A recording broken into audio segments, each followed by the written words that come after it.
Just how much longer, Julian? I'm tired of playing the assistant while that ice queen parades around in $22,000 Hermes bags bought with our future money. Serena's voice hissed through the cracked door of the study like a viper. I stood in the darkened hallway of our Manhattan penthouse, my fingers digging into the silk of my gown until my knuckles turned white. Patience, Serena, Julian's voice responded, smooth as expensive bourbon, but carrying a lethal undertone. The slow-acting toxin from Petrov takes time. We can't have the heiress of the Sterling Empire dropping dead overnight. It has to look like her heart finally gave out under the stress of her father's death. And if she catches on? Julian laughed, a dry, mocking sound that made my skin crawl. Victoria? She's brilliant with a spreadsheet, but she's blinded by her own ego. She thinks I'm the lapdog she rescued from the corporate gutters. She has no idea she's just a walking bank account with an expiration date.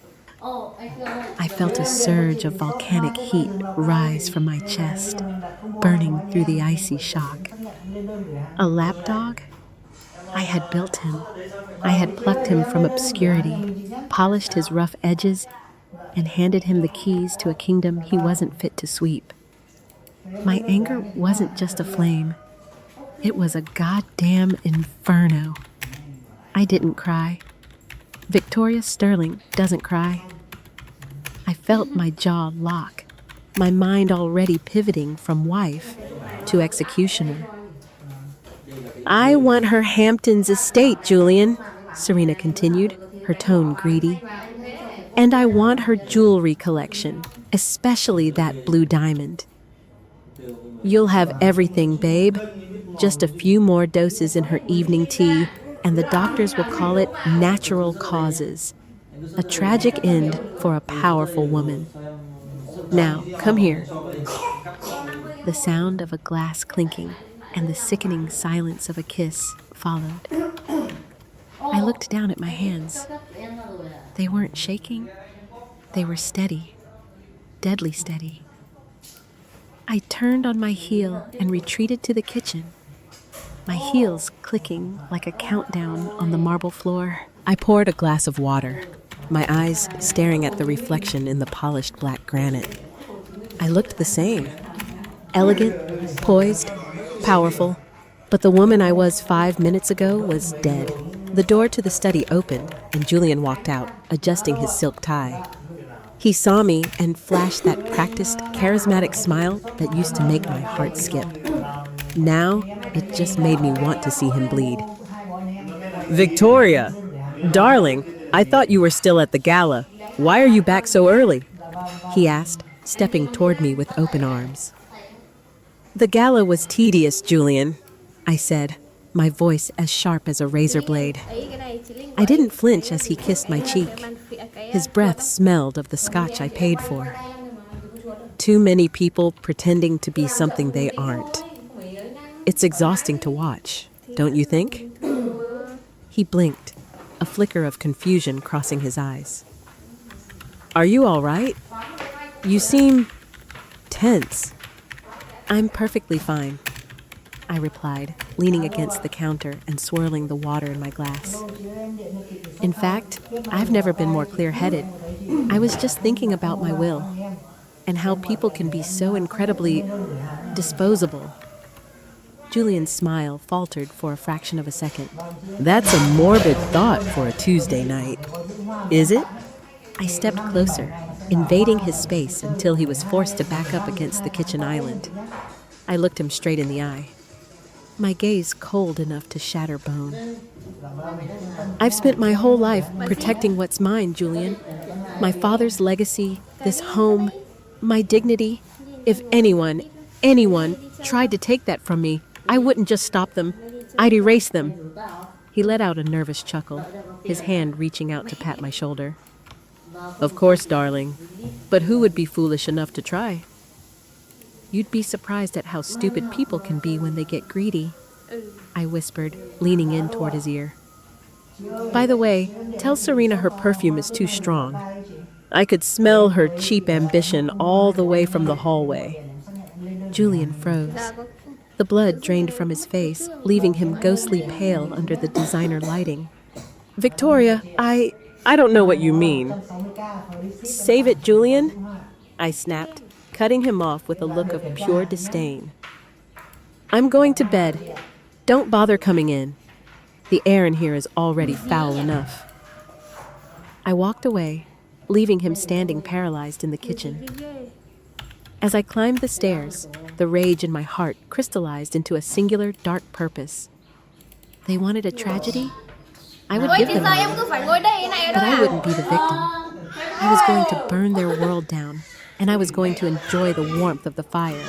The morning sun hit the floor-to-ceiling windows of the penthouse, but it brought no warmth. I sat at the head of the mahogany dining table, sipping my coffee, black, no sugar. I had spent the entire night staring at the ceiling, mapping out every legal loophole, every bank account, and every person Julian had interacted with in the last 6 months.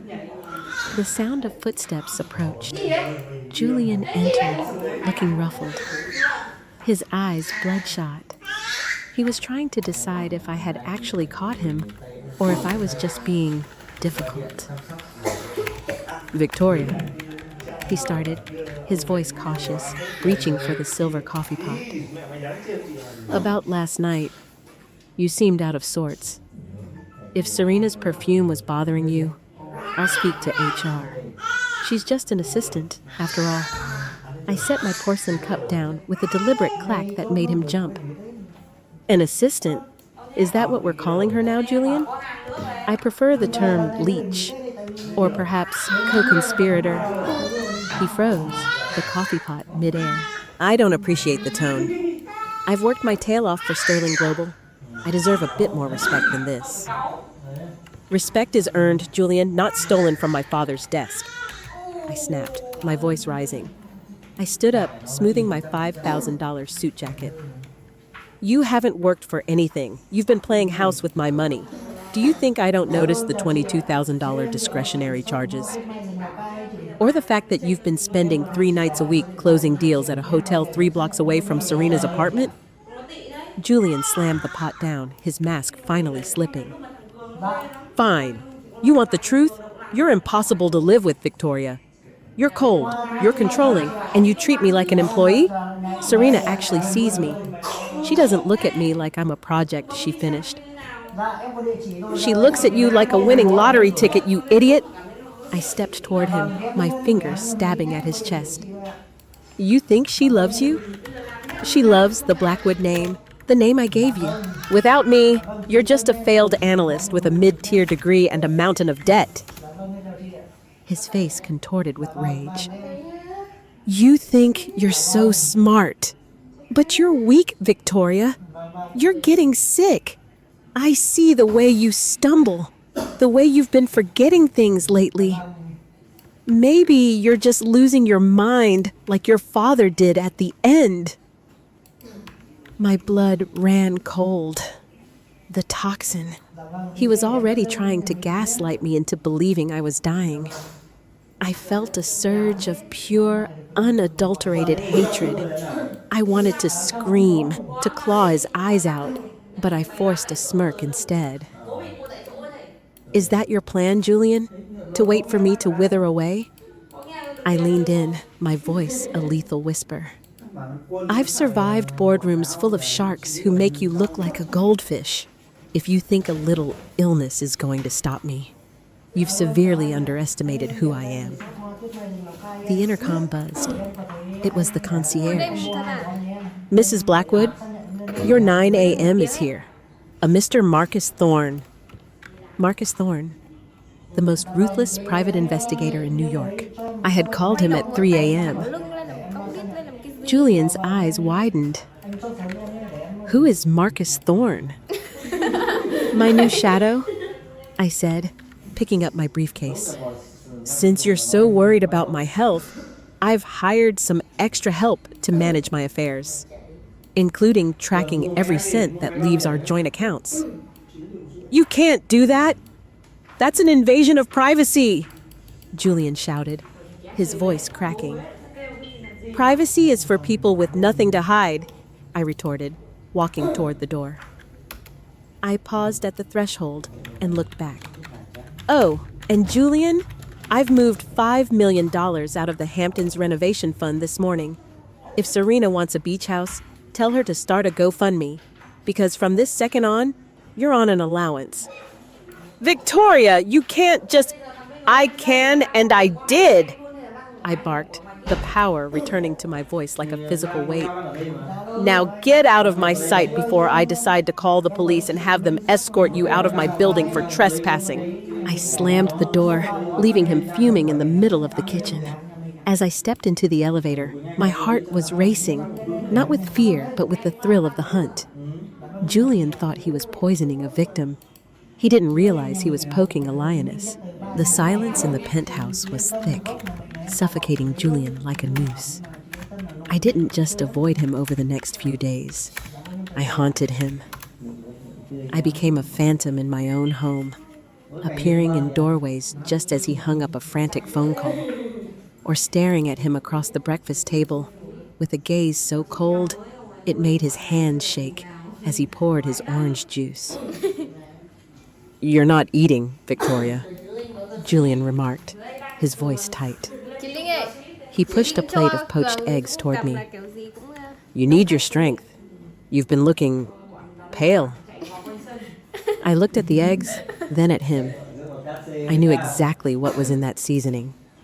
Marcus Thorne's lab results on the tea samples I had secretly swapped out had come back yesterday. Digitalis, a heart stimulant in high doses, a silent assassin in small ones. Pale? I leaned back, crossing my arms. I thought I looked focused, Julian, like a predator waiting for the right moment to strike. Or do you prefer your women weak and trembling? I don't know what's gotten into you lately, he muttered, unable to meet my eyes. The board meeting for the merger is in 3 days. You should be resting, not picking fights. Oh, I'll be there, Julian. I wouldn't miss the look on your face for the world when I announced the new restructuring plan. I left him there, choking on his own lies, and headed to a small, nondescript cafe in Brooklyn, far from the prying eyes of Manhattan's elite. I wasn't meeting a business partner. I was meeting a ghost from Serena's past. A woman sat in the corner booth, her face weary but her eyes sharp. She looked like a battered version of Serena, older, tired, and deeply bitter. This was Clara, Serena's half-sister, whom she had abandoned in debt years ago. You're the Sterling woman, Clara said, her voice raspy. Why the hell are you looking for me? Because we have a common enemy, Clara, I said, sliding a thick envelope across the table. Inside was $50,000 in cash, a drop in the bucket for me, but a lifetime of freedom for her. Serena wants my life. I want to give her a reality check. I need to know everything. The debts, the previous accidents she was involved in, and the real reason she left her last firm. Clara stared at the money, her jaw tightening. Serena doesn't have a heart. She has a calculator where it should be. She didn't just leave her last firm. She was paid to disappear after the CEO's wife accidentally fell down a flight of stairs. There was no proof, but the settlement was huge. My blood turned to ice. They weren't just after my money. They were practiced killers. I need you to call her, I whispered, leaning in. Tell her you found a way to get into my private safe. Tell her you have the key. Lead her to the Hamptons estate this Friday night. Tell her Julian sent you. You're setting a trap, Clara realized, a dark smile tugging at her lips. No, I corrected, my voice dropping to a lethal octave. I'm setting a stage, and Serena is going to be the lead in a very short, very tragic play. As I drove back to Manhattan, the rage was gone, replaced by a crystalline, surgical precision. I called Marcus. Thorne, is the equipment installed at the Hamptons house? I want every room wired, audio, video, thermal. I want to see the sweat on their pores when they realize the locks don't open from the inside. It's done, Mrs. Sterling, Marcus replied. But Julian is getting desperate. He bought a one-way ticket to Zurich for Saturday morning. He's planning to drain the primary offshore account after the meeting. Let him try. I smirked, watching the New York skyline glitter like a jagged crown. He'll find that the only thing waiting for him in Zurich is an empty vault and a very long conversation with the feds. I arrived home to find Julian and Serena in the living room, standing too close to be working. Serena looked at me, her eyes darting to my handbag. She was looking for signs of my decline. Victoria, we were just going over the merger notes, Serena chirped, her voice grating. I walked straight up to her, stopping so close she had to recoil. I reached out and plucked a stray blonde hair from her shoulder. You're working so hard, Serena, I said, my voice dripping with false sympathy. You really should take a break. In fact, why don't you take the company car to the Hamptons this weekend? I hear the air is very clearing this time of year. Serena's eyes widened, a flicker of greed fighting with suspicion. The Hamptons? Are you sure? Oh, absolutely, I said, looking at Julian, who was sweating despite the air conditioning. It's a place for endings, isn't it, Julian? A place where things finally get settled. I walked past them to my room, locking the door. The countdown had begun. 10 chapters of my life were closing, and I was making sure the final one was written in their blood. The Hamptons estate was a masterpiece of glass and cedar, perched precariously on the edge of a cliff overlooking the Atlantic. It was meant to be my sanctuary. But as I walked through the silent halls on Thursday evening, it felt more like a beautifully gilded cage, one I had built with my own hands. Marcus's team had been thorough. Tiny lenses, no larger than a pinhead, were embedded in the crown molding and the smoke detectors. Every whisper in this house was now mine to own. The burner phone in my pocket vibrated. It was Clara. She took the bait, Victoria. Clara's voice was shaky, yet tinged with a dark satisfaction. I told her I had the master key to your safe, and that Julian was too scared to do it himself. Serena's greed is her compass. She's heading out there tomorrow night. She thinks she's going to empty your jewelry vault before the accident happens. Good, I replied, my voice devoid of emotion. Stay out of sight, Clara. Once she enters that house, she's no longer your problem. She's mine. I spent the next few hours in the basement, where the high-tech security hub was hidden behind a false wall of vintage wine. I watched the monitors. Back in Manhattan, the camera in Julian's study showed him frantically typing on his laptop. He was trying to bypass the encryption on my secondary accounts. Come on, you pathetic vulture, I whispered to the screen. Try harder. Suddenly, the study door on the monitor opened. Serena walked in, wearing one of my silk robes, a gift from my father. Seeing her in it sent a jolt of white-hot fury through me that I had to physically suppress. Is it done? Serena asked, leaning over Julian's shoulder. She's moved the firewalls, Julian growled, slamming his fist on the desk. Victoria is smarter than I thought, but it doesn't matter. She's already had the 3rd dose today. By Friday night, her heart will be fluttering like a trapped bird. One more stressful argument and she's gone. Serena giggled, a sound so hollow it made my skin crawl. Clara called. She has the key to the safe. I'm going to the Hamptons tomorrow to clear it out. We need that liquid capital for Zurich, Julian. We can't rely on the offshore transfers alone. Just be careful, Julian cautioned, though his eyes were fixed on the bank balances. If Victoria finds you there, She won't, Serena snapped, her eyes gleaming with malice. By the time she realizes I'm there, she'll be too busy gasping for air to care about her diamonds. I turned off the monitor. I had heard enough. The next morning, I returned to the penthouse. I found Julian in the dining room, looking uncharacteristically cheerful. He had made tea. Good morning, darling, he said, pushing a steaming cup toward me. You look tired. Drink this. It'll help you focus for the board meeting prep. I looked at the tea, the steam rising in delicate swirls. I knew exactly what was in it. I also knew that I had spent the last 48 hours secretly replacing his special toxin supply with a harmless sugar substitute. He was poisoning me with sweetness, literally. You're so thoughtful, Julian, I said, picking up the cup.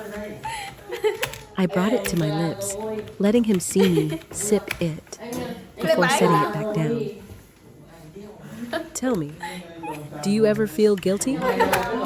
He froze, his spoon clinking against his saucer. Guilty? About what? About having so much, I said, waving my hand around the opulent room. About being so lucky. Some people spend their whole lives trying to climb to the top, only to realize the fall is much longer than they expected. Julian forced a laugh. You're being philosophical again. It must be the exhaustion. Maybe, I said, standing up. I leaned over the table, my face inches from his. The scent of his expensive cologne was suffocating. Or maybe I'm just looking forward to the weekend. I think I'll go to the Hamptons tonight. I need the sea air. Panic flashed in Julian's eyes, brief but unmistakable. Tonight? But the board meeting is Monday. You should stay here, under my care. I've had enough of your care, Julian, I said, my voice dropping to a dangerous level. I'll see you on Monday. Or maybe I won't. Life is so unpredictable, isn't it? I walked out of the room, leaving him scrambled. He would immediately call Serena. He would tell her to hurry. He would tell her that the Ice Queen was coming and they had to move fast. As I climbed into my car, Marcus called. She's on the Long Island Expressway, Mrs. Sterling. She's driving your silver Porsche. She's moving fast. Let her run, I said, a cold smile spreading across my face. The faster she goes, the sooner she reaches the end of her road. I pulled out into the New York traffic, the city lights blurring into streaks of gold. The sisterhood of lies was about to meet the daughter of truth, and I was going to make sure the truth hurt. The Hamptons estate felt different at night. The ocean waves didn't sound like a lullaby. They sounded like a countdown. I sat in the darkness of the master suite, my eyes fixed on the security tablet glowing in my lap. I wasn't just waiting for a thief. I was waiting for the final proof of my husband's depravity. Downstairs, in the hidden alcove of the kitchen, was something Julian and Serena had completely forgotten in their greed. Pip. Pip was a small, golden hamster, a gift from my young nephew. Tonight, Pip was my canary in the coal mine. Earlier, I had taken a piece of the special cake Julian had left for me on the counter, the one laced with a new concentrated dose, and placed a tiny crumb in Pip's cage. I checked the camera feed. My heart sank. Pip was lying on his side, his tiny chest barely moving. The toxin wasn't slow acting anymore. Julian had accelerated the timeline. He wanted me dead before the sun rose. A sudden flash of headlights cut through the salt spray. A silver Porsche, my Porsche, screeched into the driveway. Serena was here. I watched her on the monitor as she stepped out, looking around like a scavenger. She used the side entrance, But the moment she stepped inside, I tapped the tablet. Every exit was now a reinforced steel barrier. She was in my world now. I walked to the top of the grand staircase, staying in the shadows. Below, I could hear her frantic breathing. She headed for the library where the hidden safe was located. "Where is it?" she hissed to herself. I decided to help. I tapped an icon and the library lights flickered on, dimmed to a ghostly 10%. Serena gasped, spinning around. "Julian, is that you?" Silence.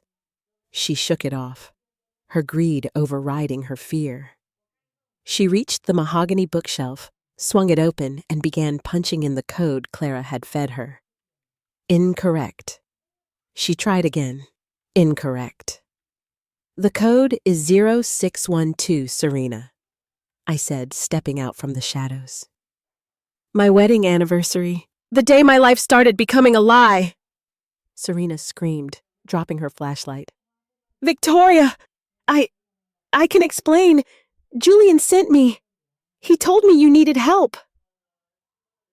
"Stop!" I barked, my voice echoing like a gunshot. "The lying is over. I've heard every word you and my husband whispered. I know about the toxin. I know about the CEO's wife who fell down the stairs. You're trapped, Serena. Just like Pip." "Who the hell is Pip?" she shrieked. "The only innocent thing in this house," I replied, holding up the tablet to show her the live feed of the dying hamster. "He ate the cake Julian left for me. That was supposed to be my heart stopping, wasn't it?" Serena fell to her knees, sobbing. "Please, Victoria, it was Julian's idea. He forced me." "You're a pathetic actress, Serena." I stood over her, feeling a dark, icy satisfaction. "You wanted to be the queen, but you forgot that queens defend their thrones." I leaned in, my shadow swallowing her. "You're going to stay here tonight, in the dark. And tomorrow, you're going to help me destroy Julian Blackwood." I turned and walked away, leaving her screaming into the void. The first pawn had fallen. Now, it was time for the king. The sun rose over the Atlantic, casting long, bloody streaks of light across the library floor. Serena was a crumpled mess against the vault door, her mascara running down her face in dark, jagged rivers.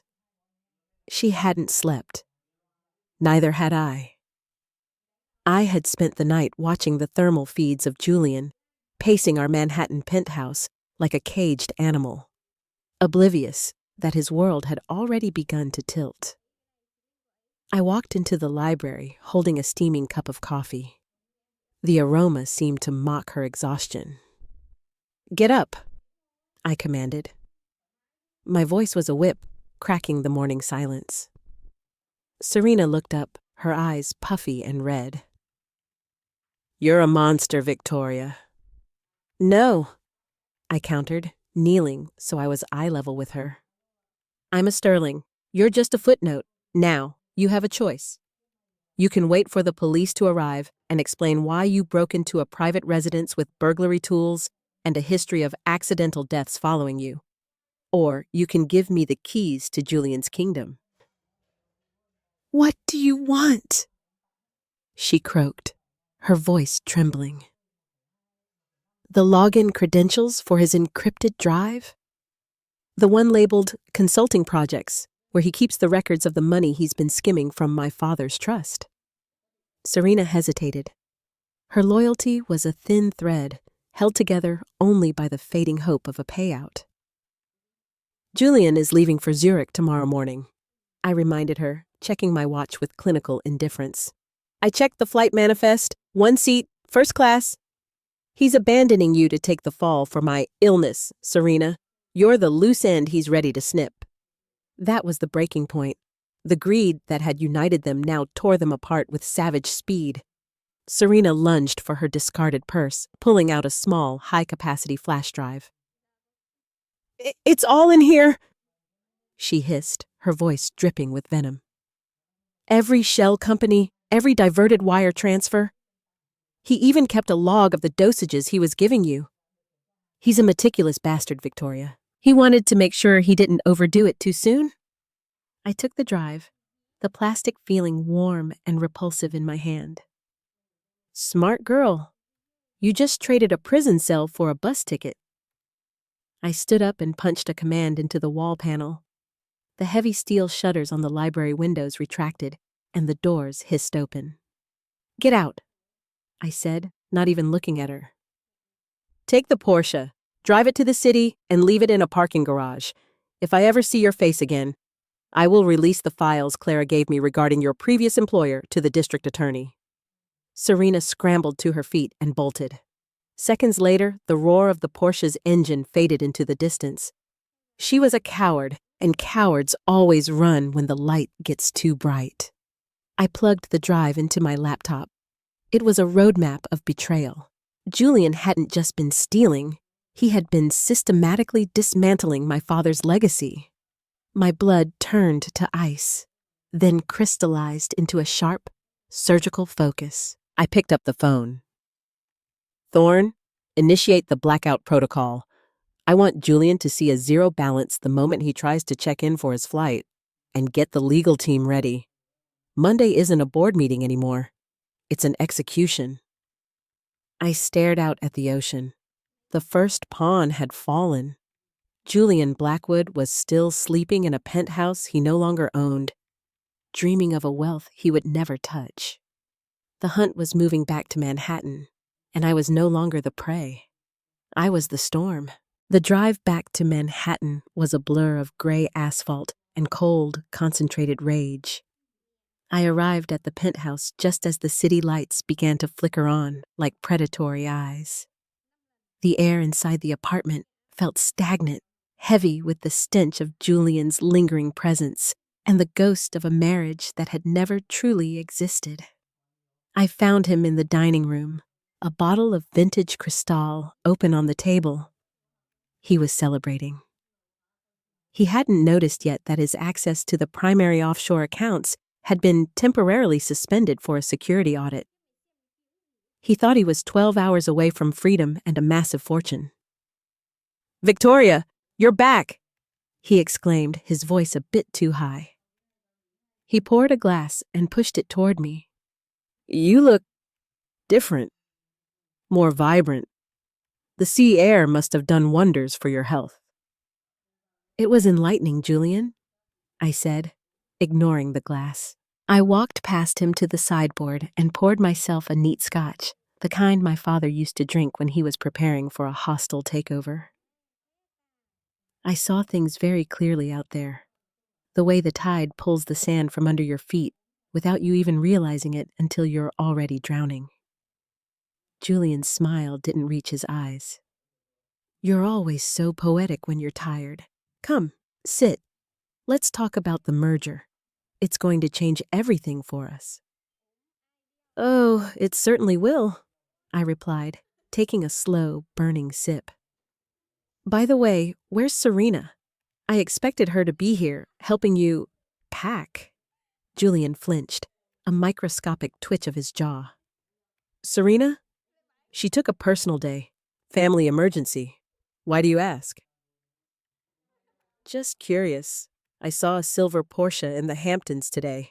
Funny, it looked exactly like mine. And the woman driving it looked remarkably like your assistant, only she was driving as if the devil himself was chasing her. Julian's glass hit the table with a dull thud. You must have been mistaken. Serena doesn't have the keys to your car. Doesn't she? I stepped closer, my heels clicking like a judge's gavel. I pulled the flash drive from my pocket and held it up. She gave me this, Julian, in exchange for her life. It turns out your calculating siren is quite the singer when she's cornered. The silence that followed was deafening. I watched the blood drain from his face, replaced by a sickly gray pallor. The charismatic mask he had worn for years finally shattered. Victoria, listen to me. No, you listen, I snarled, my voice dropping to a low vibration of pure fury. I know about the digitalis. I know about the Swiss accounts.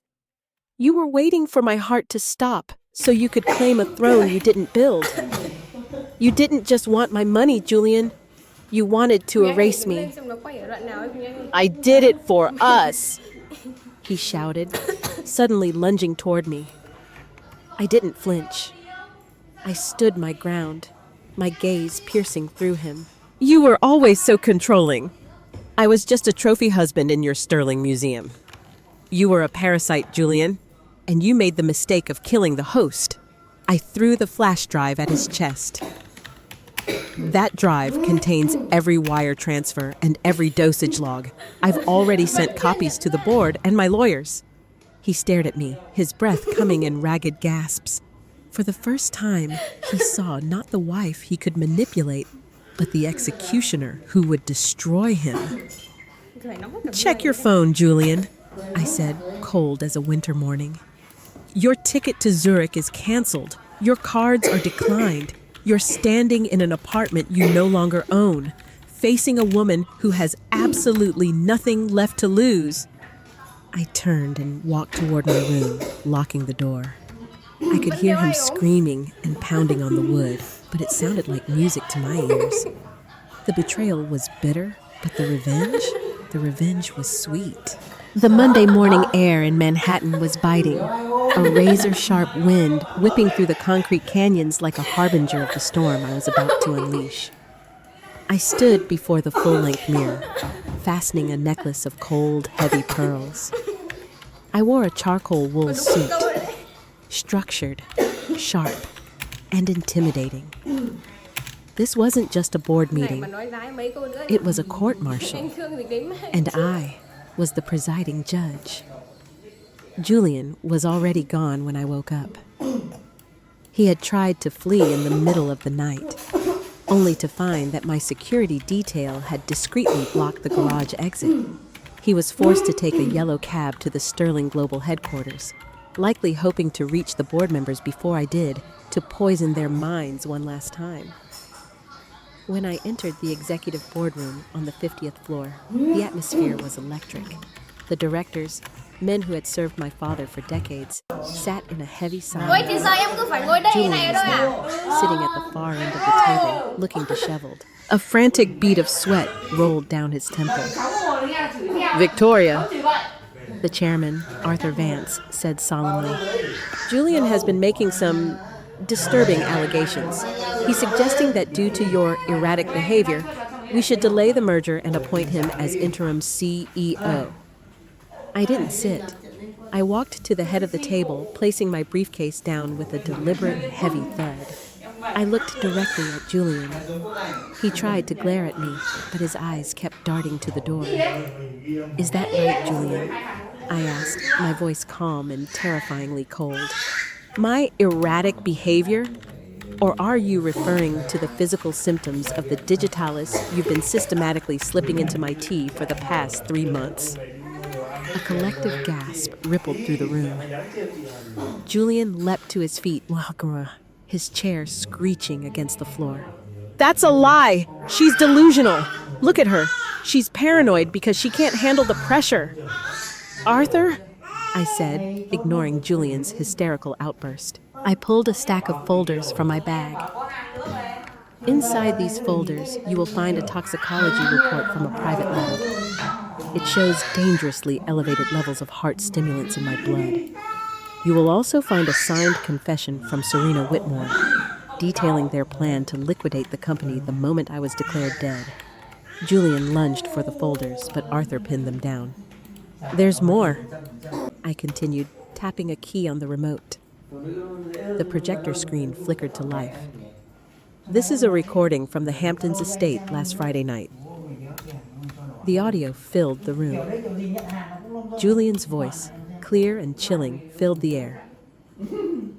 The toxin takes time, She has no idea she's just a walking bank account with an expiration date. The room went deathly silent. Julian sank back into his chair as if someone had cut his hamstrings. "You're a sick woman, Victoria," he whispered.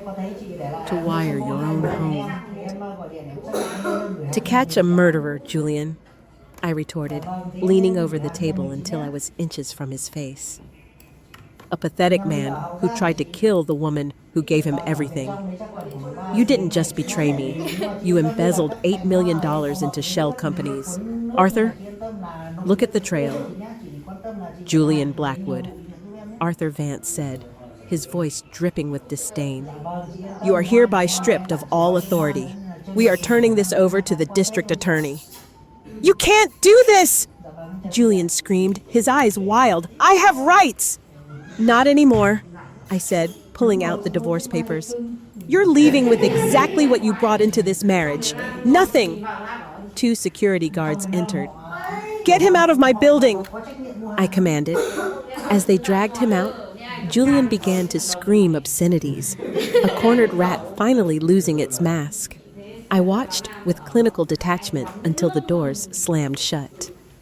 "Victoria, I am so sorry," Arthur whispered. "I'm not," I said, taking my seat at the head of the table. "Now, shall we discuss the restructuring? We have a legacy to rebuild." The aftermath of the boardroom explosion was a cold, clinical affair. I didn't go home to the penthouse. It felt tainted, a museum of a marriage built on a foundation of hemlock and lies.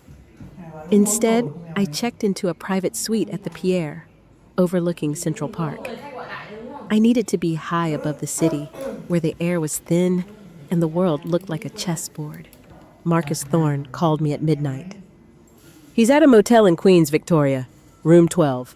He tried to use his emergency credit card at a liquor store, but it was flagged. He's currently sitting on a plastic-covered mattress with nothing but a bottle of cheap rye and the clothes he wore to the meeting." "And Serena?" I asked, staring at the twinkling lights of the park. "She's at the airport, or she was. Customs held her back for routine questioning regarding those offshore transfers you flagged. She's currently in a windowless room at JFK, realizing that her Swiss dreams have turned into a federal nightmare." "Good," I whispered. "Let them both stew in the reality they created." The next morning, I met with the district attorney. We sat in a sterile office that smelled of old paper and bitter coffee. I handed over the original flash drive, the one containing the dosage logs. "Attempted murder is a hard charge to stick without the physical toxin, Mrs. Sterling," the DA said, flipping through the files. "But with this log, Serena's testimony, and the toxicology report, we're looking at a very solid case. Not to mention the grand larceny and corporate embezzlement. I don't just want him in jail," I said, my voice as hard as flint. "I want him to understand the exact moment his life ended. I want him to know it wasn't a heart attack that killed his future. It was his own stupidity." The DA nodded. "We're moving for an arrest warrant this afternoon. The NYPD will pick him up at the motel." I left the office and drove myself. I didn't want a chauffeur today. I drove to the one place Julian thought I'd never go. The small, cramped apartment in Brooklyn, where he had lived when I first met him. I had kept the lease in my name all these years, a sentimental whim that now felt like a premonition. I arrived just as Julian was being led out of the motel by 2 detectives. He looked pathetic. His $3,000 suit was wrinkled, his hair was a mess, and his eyes were hollowed out by fear and exhaustion. When he saw my car pull up, he stopped. "Victoria," he barked, a desperate, hysterical laugh escaping him. "Come to see the show? Come to watch the lapdog go to the pound?" I stepped out of the car, leaning against the door with my arms crossed. I didn't feel the anger anymore. I just felt a profound sense of waste. "I came to give you something, Julian." I walked over to him, the detective stepping back to give us a moment. I held out a small plastic bag. Inside was the $22,000 Hermes bag Serena had coveted, the one she had hissed about in the study. "I found this in the back of the closet," I said, my voice dripping with icy disdain. "Serena won't be needing it where she's going. And you? You'll have plenty of time to think about how much this bag cost. It's worth more than the legal fees you'll never be able to pay." Julian lunged at me, the handcuffs rattling, but the detective slammed him back against the police cruiser. "I hate you!" he screamed, spit flying from his lips. "I should have doubled the dose. I should have finished you when I had the chance." "But you didn't," I said, stepping closer until I could see the terror in his pupils. "Because you were greedy. You wanted to watch me suffer, to savor the win. You played for the audience, Julian. I played for the kill." I turned my back on his screams, the sound of the siren beginning to wail as they pushed him into the back seat. As I drove away, I felt the last of the digitalis-induced tremors leave my hands. The price of greed had been paid in full. Serena was facing 20 years for conspiracy, and Julian was headed for a cell where the only thing he'd be managing was his own survival. But the story wasn't over. There was one final piece of the puzzle to place: the legacy of Sterling Global. And for that, I had to return to where it all began. The rain finally came, a torrential downpour that washed the grime off the Manhattan streets. I stood in my father's old office, now mine, on the top floor of the Sterling building. The room was dark, lit only by the rhythmic flash of lightning and the soft glow of my laptop. The divorce was finalized in record time. Julian's signature on the papers had been shaky, written in a prison visiting room under the watchful eye of a guard. He had tried to beg for a settlement, a parting gift of a few $100,000 to get back on his feet. I hadn't even replied. Instead, I had sent him a photo of the pine tree in the Hamptons where I buried Pip. He knew exactly what it meant. A knock at the door broke my solitude. It was Arthur Vance. "The board has reached a decision, Victoria," he said, stepping into the room. He looked tired, but relieved. "The merger with the Blackwood assets, or what's left of them after the freeze, is complete. Sterling Global is 100% back in your control. The shareholders are calling it the Sterling Resurrection." "The Sterling Resurrection," I repeated, tasting the words. It has a nice ring to it. "What will you do now?" Arthur asked, pausing at the door. "You've been through hell. Most people would take a year off, hide away in Europe." I turned to face him, the lightning illuminating the sharp, uncompromising lines of my face. "I've spent enough time hiding in my own home, Arthur. I'm not going anywhere. I'm going to rebuild this company until it's so strong that no parasite will ever dare to even look at its shadow." When he left, I opened the bottom drawer of the desk. Inside was a small leather-bound journal my father had given me when I graduated. "Control the narrative, Victoria," he had written on the first page. "Or someone else will write your ending for you." I picked up a pen and began to write. Not a ledger, not a business plan, but the truth. As the clock struck midnight, marking the beginning of a new era, I picked up my phone and made one last call to Marcus Thorne. "Is it done?" I asked. "Every penny of the recovered $8 million from the offshore accounts has been transferred, Mrs. Sterling," Marcus replied. "The Sterling Foundation for Victims of Financial Abuse is officially funded. The first center opens in Brooklyn next month." "Good. And Julian?" "His trial starts in 3 weeks. Serena is testifying against him in exchange for a reduced sentence. They're tearing each other apart in the depositions. It's poetic in a twisted way. "Let them burn," I said, and for the first time in a long time, I smiled, a genuine, cold, and beautiful smile. I hung up and walked over to the window. The city below was a sea of light, a kingdom that I had almost lost to a wolf in sheep's clothing. But I was the one who had survived. I was the one standing on the summit. I reached out and touched the glass, feeling the vibration of the thunder. The toxin was gone. The traitors were in cages. The Ice Queen had melted away, and in her place stood a woman forged in fire, unbreakable, untouchable, and finally, truly free. I picked up my coat, extinguished the lights, and walked out of the office. My heels clicked against the marble floor, a steady, confident rhythm that echoed through the empty halls. It wasn't the sound of a woman walking away from a tragedy. It was the sound of a queen reclaiming her throne. Trust deeply, but stay sharp. Never hand the keys to your life to anyone else. Stay independent. Keep your eyes open, and remember, karma handles the fakes, but your own strength keeps you on top. Thanks for watching.